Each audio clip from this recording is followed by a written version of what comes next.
ప్రపంచంలోని అత్యంత ప్రభావవంతమైన వ్యక్తులు సర్వం కోల్పోయినప్పుడు అది మనకు ఒక సత్యాన్ని గుర్తుచేస్తుంది: భౌతిక సంపద మరియు సాంకేతికతల అభివృద్ధి ప్రకృతి శక్తులను ఎదుర్కోలేవు. ఇలాంటి క్షణాల్లో నష్టం మరియు బాధలు అధికంగా అనిపించినప్పుడు మనకు ఉన్నత శక్తి వైపు దారి కనిపిస్తుంది. జీవితంలో అనిశ్చితులు అనివార్యమని భగవద్గీత మనకు గుర్తుచేస్తుంది. అప్పుడే శాశ్వత శాంతికి మార్గం మనం తెలుసుకోవాలి.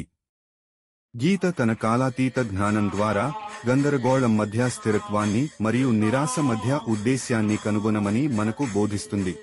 భగవద్గీత అందించిన జ్ఞానాన్ని అర్థం చేసుకుని దేవాదిదేవుని ఆశ్రయం పొంది భౌతిక ప్రకృతి నుండి ఉత్పన్నమైన బాధలకు అతీతమైన ఎటువంటి ప్రమాదాలు లేని శాశ్వతమైన శాంతిని చేకూర్చే వైకుంఠాన్ని పొందవచ్చు. భౌతిక సంపద విఫలమైనప్పుడు భగవద్గీత యొక్క జ్ఞానం గెలుస్తుంది. జీవిత సవాళ్లను స్థితిస్థాపకత, ఆశ మరియు విశ్వాసంతో ఎలా ఎదుర్కోవాలో తెలుసుకోండి.